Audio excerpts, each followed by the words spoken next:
Abril de 2025. Cuiabá, Mato Grosso, Brasil. Um dos bairros residenciais da cidade vivia sua vida tranquila. Carros circulavam pelas ruas. Transeuntes ocasionais seguiam suas rotinas, e vozes de crianças podiam ser ouvidas. Tudo ao redor parecia calmo.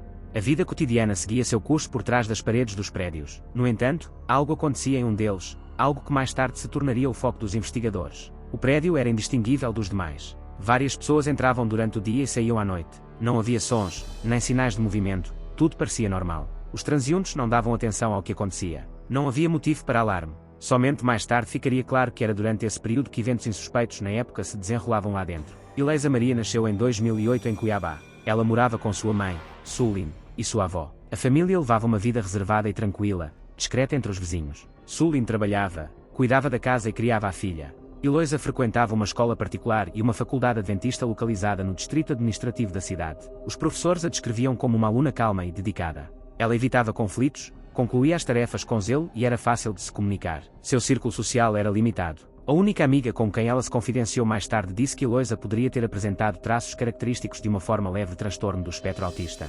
Nenhum diagnóstico oficial foi dado, mas suas características comportamentais atendiam aos critérios descritos: reserva, evitação do contato visual e tensão interna ao interagir com as pessoas. Mesmo assim, ela permanecia aberta com aqueles em quem confiava. Ela tinha um interesse especial por animais. Desde criança, Ileisa sonhava em ser veterinária e considerou seriamente cursar medicina veterinária. Segundo sua avó, a menina era independente, sabia cozinhar, limpar a casa e cuidar de um animal de estimação. Não precisava de supervisão constante e tinha uma noção clara de seus próprios objetivos. Benedito de Santana nasceu em 1984 no estado de Mato Grosso. Sua família vivia modestamente. Ele era o caçula de 2 irmãos. O mais velho, Alcino, mais tarde foi réu em um processo criminal relacionado ao assassinato de sua ex-esposa. O pai trabalhava como operário, a mãe cuidava da casa e a família morava em um bairro periférico de Cuiabá. Vizinhos lembram que o relacionamento dos irmãos com os pais era distante. Ambos eram reservados desde cedo. Na adolescência, Benedito começou a frequentar a igreja católica local e gradualmente se envolveu na organização de missas. Esse envolvimento acabou se tornando uma parte importante de sua imagem pública.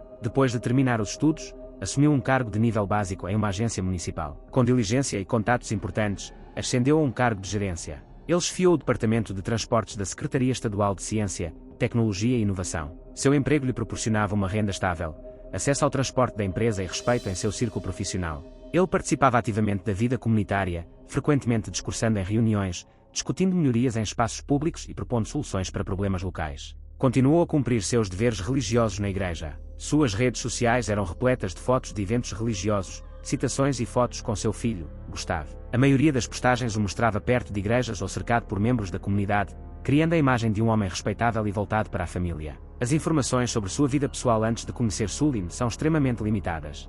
No início do relacionamento, ele era solteiro e não morava com a mãe de seu filho. Detalhes sobre outros relacionamentos não foram fornecidos. A julgar por seu comportamento, ele tentava controlar a percepção de sua biografia e evitava mencionar seu passado se este não se alinhasse com a imagem que desejava projetar. Suline trabalhava em uma agência governamental em Cuiabá. Foi lá que ela conheceu Benedito. Ele se mostrava calmo, atencioso e reservado. Seus colegas o viam como um funcionário confiável e responsável, proativo e disposto a ajudar. Foi a imagem positiva já consolidada de Benedito que contribuiu para que Suline concordasse em se aproximar dele. Segundo fontes oficiais, o relacionamento começou aproximadamente 4 meses antes do incidente. Alguns relatos indicam um período mais curto, em torno de 2 meses. No entanto, os materiais da investigação confirmaram que Benedito usava livremente as chaves da casa dela, indicando um relacionamento estável e de confiança. Sua presença constante na casa de Suline indicava que ele havia se tornado parte do cotidiano deles. Ele a visitava frequentemente sem permissão prévia, demonstrava confiança e agia como um membro da família. Seu comportamento foi percebido por aqueles ao seu redor como um sinal de preocupação e disposição para ajudar. Durante as primeiras semanas, ele causou uma impressão positiva. Era educado, reservado e não agressivo, criando laços facilmente com os entes queridos de Suline. Ela o via como uma pessoa adulta e estável, alguém em quem podia confiar. Ele era o mais velho, tinha um emprego formal e parecia ser equilibrado. No entanto, a percepção da família sobre ele era diferente. A avó de Luís não se preocupava com seu comportamento rude, mas com sua demonstração excessiva de afeto. O homem era educado, mas excessivamente intrusivo. Seus esforços pareciam artificiais. Ileisa sentiu-se desconfortável desde o início. Ela não o confrontou, mas tentou evitar o contato. Ela só falou sobre seus sentimentos como amiga. A jovem admitiu sentir-se rejeitada, embora não conseguisse articular claramente o motivo. Ela estava perturbada com seu jeito de olhar, falar e posar em fotografias. Particularmente alarmantes eram as postagens nas redes sociais em que ele usava gestos que lembravam símbolos associados ao crime. Elisa disse à amiga que tinha a impressão de que ele poderia estar envolvido com atividades criminosas. Ela não discutiu isso com a mãe, acreditando que ela não entenderia ou não daria atenção. Segundo a amiga, Sulin ou não percebeu as mudanças no comportamento da filha ou não lhes deu importância. Ninguém na família perguntou sobre o passado de Benedito, seus conhecidos ou relacionamentos anteriores. Seu comportamento não despertou suspeitas. Isso é justamente o que o tornava particularmente perigoso. Um homem aparentemente bem-sucedido, sem conflitos ou sinais de agressividade, já estava integrado à vida familiar naquele momento. Apenas Eloisa se sentia como uma estranha. Terça-feira, 22 de abril de 2025. Dia útil em Coabi. Por volta das 15 horas, Sulin e sua mãe estavam no trabalho. Liza permaneceu em casa. Ela não esperava visitas e não saiu. Nenhum veículo suspeito foi visto perto da casa. Tudo parecia tranquilo. Nesse momento, Benedito parou em frente à casa em um carro da empresa onde trabalhava. 3 adolescentes estavam com ele, seu filho, Gustavo, e 2 menores, de 16 e 17 anos. Segundo depoimentos, eles haviam sido instruídos previamente. Os 3 se esconderam no carro para evitar serem filmados e chamar a atenção. A tarefa deles era esperar até que não houvesse mais adultos na casa. O carro entrou na garagem. Benedito entrou sozinho na casa. As imagens de vídeo mostraram lá dentro por aproximadamente 15 minutos. Depois, ele saiu, entrou no carro e foi embora. Seu comportamento externo não levantou suspeitas. Ele agiu com calma. No entanto, durante sua permanência, ele conseguiu deixar 3 jovens entrarem na casa, deixando-os sozinhos com Liza, de 16 anos, alheia ao que estava acontecendo. Segundo um dos participantes, eles esperaram Benedito sair da propriedade. Então, colocaram seu plano em ação. Liza ficou assustada com a presença dos estranhos e tentou se esconder, mas um deles a alcançou. Ela não resistiu, estava em choque e não gritou. Eles a imobilizaram amarrando suas pernas. Mais tarde, ela foi levada para um quarto, onde foi estrangulada com um cabo USB. A investigação apurou que um dos jovens realizou o crime a mando de um homem mais velho. No momento do crime, Benedito estava fora de casa. Ele estava viajando a negócios, mas, segundo os autores do crime, sabia o que ia acontecer. As instruções foram dadas com antecedência. De acordo com os adolescentes, ele exigiu precisão e pediu que tudo fosse registrado como um roubo. Após o crime, os criminosos permaneceram na casa. Envolveram o corpo de Eloisa em um pano, levaram-no para outro cômodo e começaram a revirar tudo para simular um assalto. Um deles verificou o pulso e a respiração da menina, mas não havia sinais vitais. Tudo aconteceu muito rápido. Cerca de meia hora depois, Benedito reapareceu perto da casa, mas sem o carro. Deixou o carro de lado e se aproximou a pé. Lá dentro, tudo já estava preparado para a próxima etapa, o ataque à mãe. Por volta das 18 horas, Sulin voltou para casa. Uma parente chegou com ela, carregando um bebê nos braços. As câmaras de vigilância registraram a aproximação deles. A casa parecia silenciosa. Não havia luzes acesas, mas o ar-condicionado estava ligado, o que pareceu estranho para Sulin. Ela chamou pela filha, mas ninguém respondeu. As mulheres entraram. Nesse momento, 3 jovens entraram em ação. Eles agrediram Sulin, usando força física, derrubando-a no chão, amarrando-a, golpeando-a várias vezes e arrastando-a para o interior da casa. A mulher e a criança saíram ilesas. Mandaram que ela se sentasse e ficasse em silêncio, e ela foi deixada lá sem ferimentos. O bebê permaneceu em seus braços. Sulin não entendeu imediatamente o que estava acontecendo. Ela havia sido amarrada, derrubada e isolada em um dos cômodos. Ela pensou que tivesse ocorrido um roubo e que sua filha estivesse em outra parte da casa. Talvez também estivesse relacionado. Ninguém lhe explicou nada. Os agressores não disseram seus nomes nem mostraram seus rostos. No entanto, em algum momento, ela reconheceu a voz de um dos agressores. Era Gustavo, filho de Benedito. Naquele momento, ela começou a suspeitar que o ataque não fora um ato aleatório. Depois que Sulin foi isolada, os jovens continuaram a roubar objetos de valor. Eles colocaram uma televisão, aparelhos eletrónicos, documentos e um pacote envolto em um lençol contendo o corpo de Eloise no porta-malas do carro de Sulin. Tudo aconteceu rápido e silenciosamente. Eles usaram o veículo da família para transportar os bens roubados. Nem os vizinhos nem os transeuntes perceberam qualquer sinal de crime. Quando o transporte terminou, os homens saíram da casa. Sulin permaneceu lá dentro, ferida, amarrada e sem saber o que havia acontecido com sua filha. Ela presumiu que Eloise tivesse sido levada, mas não sabia que ela já estava morta. O roubo havia sido meticulosamente planejado. A casa estava em desordem. Os armários estavam abertos e a energia elétrica havia sido cortada. Superficialmente, tudo parecia um assalto caótico. Na realidade, tratava-se de uma sequência de ações premeditadas, concebida para ocultar o crime sob o disfarce de um roubo e sequestro. Pouco depois da saída dos jovens criminosos, Benedito reapareceu do lado de fora da casa. Ele só entrou depois de se certificar de que tudo estava concluído. Sulin, que estava lá dentro, informou do ocorrido. Ela explicou que indivíduos desconhecidos haviam invadido a casa, agredido, roubado seus pertences e levado sua filha. Benedito reagiu de forma teatral, fingindo surpresa e preocupação, embora a essa altura já soubesse o que havia acontecido. Ele agiu como se tivesse acabado de saber do incidente. Ofereceu-se para levar a vítima ao posto médico mais próximo. No caminho, começou a ligar para conhecidos, gravar mensagens de voz e preparar comunicados. O objetivo dessas ações era criar a aparência de envolvimento na busca e de uma resposta ativa.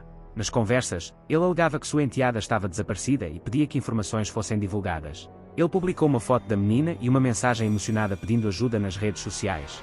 Isso tinha como objetivo consolidar sua imagem de pai preocupado. Ele chegou ao hospital com Sovlin, que foi levada em uma cadeira de rodas. As câmaras o registraram ajudando-a, conversando com a equipe e permanecendo por perto. Ele não evitou as câmaras de vigilância, pelo contrário, estava presente em todas as gravações disponíveis. Após receber informações sobre o ataque e a suspeita de sequestro, a polícia iniciou uma investigação preliminar. Sovlin foi hospitalizada, onde seu depoimento foi registrado, após o qual começaram a analisar as evidências. Um dos primeiros passos foi rastrear o trajeto do Hyundai Prata, registrado em nome de Sovlin. As câmaras de segurança registraram os movimentos do veículo. Ele foi avistado na Avenida Dubai. Em seguida, dirigiu-se para a área entre o bairro Ribeirão do Lipa e a rodovia Réa. Um embrulho de pano branco, placas de carro removidas e sinais de parada foram encontrados nessa área. Um poço de concreto ficava próximo. Foi lá que os criminosos jogaram o corpo. Os bombeiros foram chamados para retirá-lo. O exame revelou que as pernas da falecida estavam amarradas. Havia sinais de estrangulamento em seu pescoço. Não foram encontrados sinais de resistência ou luta. Os peritos também determinaram que a fratura no pé ocorreu após a morte, provavelmente durante a queda no poço. Nesse momento, os investigadores já estavam analisando as conexões familiares. Ao revisar as gravações de vídeo, notaram o comportamento dos benditas, que estavam acompanhados por Sulin, que demonstrou ativamente seu envolvimento. O depoimento da mulher, os dados técnicos e o comportamento do homem começaram a se contradizer. Uma investigação paralela foi iniciada para apurar o envolvimento de seu filho, Gustavo. O primeiro a ser detido foi um jovem de 17 anos, um dos participantes. Ele foi localizado em um conjunto residencial no bairro de Ribeirão do Lipa. Não ofereceu resistência. Durante o interrogatório, prestou depoimento detalhado, nomeando todos os participantes, incluindo Gustavo, o segundo menor, e Benedita, a instigadora. Descreveu como o grupo se formou, quem realizou quais ações e a sequência dos eventos. Com base nas informações obtidas, o paradeiro de Gustavo foi estabelecido. Ele foi encontrado com sua avó. A prisão ocorreu sem incidentes. Ele confirmou a versão da cúmplice e não negou sua própria participação. Afirmou que seu pai o instruiu pessoalmente a reunir os autores do crime, transmitiu o plano e coordenou as ações. Segundo ele, a iniciativa partiu de Benedita, e o próprio Gustavo agiu na tentativa de obter aprovação. Um terceiro participante foi finalmente detido, escondido em uma área pouco desenvolvida do bairro de Tropicalville. Ele portava alguns dos bens roubados, documentos e equipamentos. Admitiu seu envolvimento, mas deu uma explicação menos detalhada. Quando foi detido, os investigadores já possuíam provas suficientes. Os itens recuperados corroboraram as declarações dos detidos. Suas confissões coincidentes constituíram a principal base de provas. Eles descreveram como planejaram os crimes, quem era responsável por quê, quais ações foram tomadas e em que sequência. A teoria da liderança de Benedito foi sustentada não apenas por dados técnicos, mas também por seus depoimentos. Benedito e um jovem de 17 anos estavam presentes no confronto inicial. Este último afirmou imediatamente que Benedito havia orquestrado tudo. Ele os havia levado para dentro da casa e depois saído, deixando-os executar o plano. Ele o identificou diretamente como organizador, que transmitiu as instruções e definiu as tarefas de cada participante. Durante o confronto, Benedito tentou refutar a acusação, chamando o adolescente de enganador e psicologicamente instável. Ele alegou que não poderia ter feito mal a Eloise e que mal conhecia os jovens com quem seu filho convivia. No entanto, Gustavo logo foi levado para a sala de interrogatório. Seu comportamento foi inesperado. Ele olhou para o pai e disse: "Você vai embora de novo, como da última vez. Primeiro, você sumiu da minha vida. Agora quer me manter aqui. Admita, você inventou tudo isso." Essa frase se tornou um ponto de virada. Gustavo não tentou se esquivar da culpa, mas afirmou diretamente que havia agido sob as ordens do pai. Seu discurso foi acompanhado de forte emoção, com ressentimento e irritação evidentes em sua voz. Depois disso, o comportamento de Benedito começou a mudar. Ele passou a falar com menos confiança, evitando respostas diretas e transferindo a responsabilidade para os outros. Posteriormente, Benedito apresentou uma nova versão dos fatos. Ele alegou que Sulin lhe havia contado sobre a orientação sexual da filha e supostamente lhe pedira para libertá-la dessa influência. Ele afirmou ter entendido isso como um chamado à ação, mas não havia provas que corroborassem essas alegações. Além disso, uma amiga de Eloisa relatou à polícia que ela nunca havia tido relacionamentos românticos, não discutia assuntos pessoais com estranhos e nunca havia se envolvido em relacionamentos. Pessoas próximas a ela observaram que Eloisa não demonstrava interesse em qualquer tipo de intimidade, não fazia amizades e vivia em seu próprio mundo fechado. A tentativa de transferir a culpa para Sulin foi vista como uma tentativa de se esquivar da responsabilidade. A investigação não encontrou evidências de que a mãe tivesse qualquer envolvimento no planejamento do crime. Benedito começou a construir uma narrativa na qual se dizia vítima das circunstâncias, interpretava mal as palavras e não dava instruções diretas. Durante uma avaliação psicológica de seu comportamento, os investigadores notaram sinais de manipulação. Ele consistentemente e deliberadamente induzia outras pessoas à ação, sem deixar rastros e tentando controlar a situação por dentro. Os depoimentos dos jovens sugeriram claramente que Benedito foi o iniciador, mas que se esforçou para não participar diretamente. Ele atribuiu papéis, deu instruções, escolheu o momento e criou um álibi. Ao mesmo tempo, foi revelado que, em 2020, o irmão de Benedito, Alcina, foi condenado pelo assassinato da ex-esposa. Ele cometeu o crime em plena luz do dia, na rua, esfaqueando-a fatalmente. Na época, ele já estava em liberdade condicional, mas isso não o impediu de levar adiante seu plano criminoso. A polícia notou a coincidência, embora os casos judiciais não tivessem relação entre si. O padrão recorrente de comportamento violento nessa família era impressionante. Nesse contexto, a personalidade de Benedito tornou-se cada vez mais evidente como a de um manipulador sistemático. Ele não só envolveu menores no crime, como também explorou deliberadamente o próprio filho, acreditando que ele permaneceria em silêncio. Suas ações foram frias, calculadas e inquestionáveis. Todas as tentativas da defesa de construir uma versão diferente dos fatos logo ruíram. Benedito foi confrontado não apenas com as confissões de seus cúmplices, mas também com provas objetivas. Durante o interrogatório, confrontado com os fatos, ele começou a confessar. Em conversa com o investigador, Benedito admitiu que, pouco antes do crime, havia visto a correspondência de Sulin com um ex-parceiro e a interpretou como uma traição. Disse que se sentiu usado e descartado. E foi nesse momento que a ficha caiu. Benedito disse: "Eu não tinha a intenção de matá-la. Eu queria que ela entendesse o que era perdê-la. Se ela perdesse a filha, jamais se recuperaria. Era um castigo." Ele também admitiu que Eloísa o irritava. Ele sabia que ela não o aceitava e, segundo ele, sempre o olhava com desconfiança. Ao mesmo tempo, negava veementemente qualquer animosidade pessoal contra a garota e tentava justificar seus atos alegando o desejo de restabelecer a justiça em seu relacionamento com a mãe dela. Essa confissão foi a confirmação definitiva de que o crime não fora espontâneo. Não foi motivado por ganância ou medo de ser descoberto, mas por um desejo profundamente pessoal de vingança, de quebrar e subjugar com frieza, escondido sob a máscara de uma pessoa bem-sucedida. Ficou claro também, durante o interrogatório, que a violência física contra Sully não fora acidental. Fazia parte de um plano premeditado. Era necessário imobilizá-la, quebrar sua vontade de resistir e criar uma simulação plausível de roubo. Benedito pretendia usar o estado de choque e a condição emocional da filha como pretexto para se fazer de salvador e desviar as suspeitas de si mesmo. E assim aconteceu. Na época, Sully desconhecia que sua filha já estava morta. Ela havia sido espancada e amarrada como parte de uma mentira cuidadosamente orquestrada. Após a conclusão da investigação inicial, a promotoria confirmou que o caso se enquadrava na categoria de homicídio qualificado por conspiração prévia, com agravantes. O envolvimento de menores na organização do crime por meio de engano, planejamento prévio, uso de carro da empresa e tentativa de sequestro reforçaram a acusação. Benedito permaneceu o principal suspeito. Ele foi preso, suspenso e logo depois demitido. Como ocupava um cargo comissionado em uma agência governamental, a demissão foi sumária. Os documentos de rescisão contratual foram assinados no mesmo dia de sua prisão. Durante a investigação, todos os envolvidos estavam sob custódia. Os jovens foram transferidos para o centro de detenção apropriado. Gustave, que acabara de completar 18 anos, aguardava julgamento como adulto. A reação pública foi severa. O assassinato de uma jovem, cometido com a participação do padrasto, provocou uma onda de indignação. O caso recebeu ampla cobertura da mídia local. Não apenas a brutalidade do crime foi discutida, mas também seus motivos, ligados ao controle, à dominação e a ressentimentos pessoais. A questão da confiança nos relacionamentos veio à tona. Como um homem aparentemente decente foi capaz de planejar um crime contra a filha de sua companheira. Sully soube da morte da filha depois de já ter chegado a um centro médico. Após o ataque, ela foi levada ao pronto-socorro mais próximo, onde recebeu atendimento. Inicialmente, ela acreditou que Eloise simplesmente havia sido sequestrada.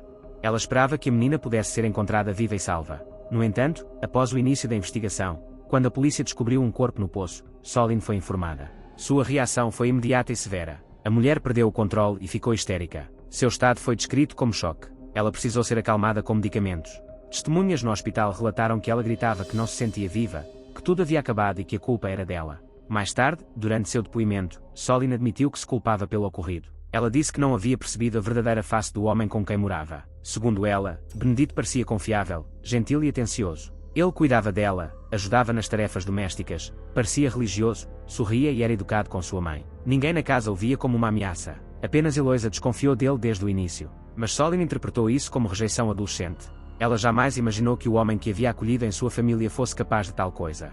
Após a conclusão da investigação em maio de 2025, o Ministério Público indiciou Benedito e seus cúmplices. As audiências foram públicas, atraindo a atenção do público e da mídia. Foram apresentadas provas durante o julgamento, incluindo imagens de câmaras de segurança, depoimentos de testemunhas e confissões dos acusados. Benedito foi considerado culpado de organizar e executar o crime. O tribunal levou em consideração a premeditação dos atos, o envolvimento de menores e o grau de crueldade. Ele foi condenado a 40 anos de prisão em regime fechado. Seu filho, Gustavo, que já havia completado 18 anos, foi condenado a 20 anos de prisão. O tribunal observou que sua participação foi voluntária e que sua idade não era uma circunstância atenuante. 2 menores envolvidos foram enviados para um centro de detenção juvenil por até 3 anos, com posterior avaliação comportamental e reabilitação. A história dessa família terminou em tragédia, mas ensinou-lhes uma lição importante. Confirmou que o mal pode se disfarçar de boa vontade. A principal defesa é a atenção aos detalhes, que muitas vezes é o primeiro sinal de uma ameaça iminente. Obrigado por assistir. Recomendo também que você confira outras histórias no meu canal. Clique agora mesmo e não se esqueça de se inscrever. Até breve.